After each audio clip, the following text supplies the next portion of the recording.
So this is how you get a overlay position to be randomized on your stream or screen in OBS. Let's start. So we're gonna install this into a channel point, and then you can also do it in a command. Either or works. It's all the same.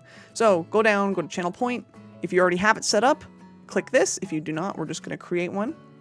And this is just gonna be random image location for the meantime. All right. Once you find your new redeem, you're gonna go here and edit it. So it's as easy as any other thing and mix it up. You're gonna add in what you want. In this case, it's gonna be an overlay. Hit the add button, change that into an image. It can also be a video or a GIF, whatever you want. Add in the amount of seconds you want it to appear on the screen and find your image. So once you got your image, adjust the sizing. For now, I'm just going to do 500 by 500 pixels.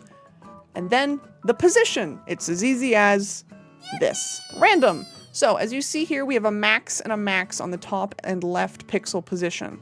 You're going to want to change that to be a little bit smaller than your output screen, because if you leave it at the max and max, there's a chance that the image will appear outside the zone of your screen, so you can't see it. So what you're pretty much doing here is setting a gate within your screen you want the image to appear in. So I'm setting up a 1200 by 800 rectangle that image will appear on my screen.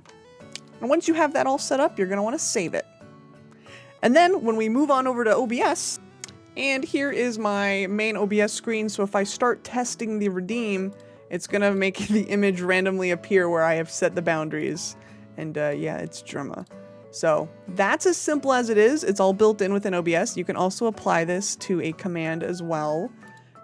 Just running under the same thing, but just having it be outputting as a command in the chat over than an actual channel point. And that's all there is to it. If you ever need any other suggestions or how-tos for Mix It Up, it gets pretty simple. So let me know in the comments or on social media what you'd like to see next. And I will see you when I upload again, when I feel like it. Have a good day. Goodbye. See ya.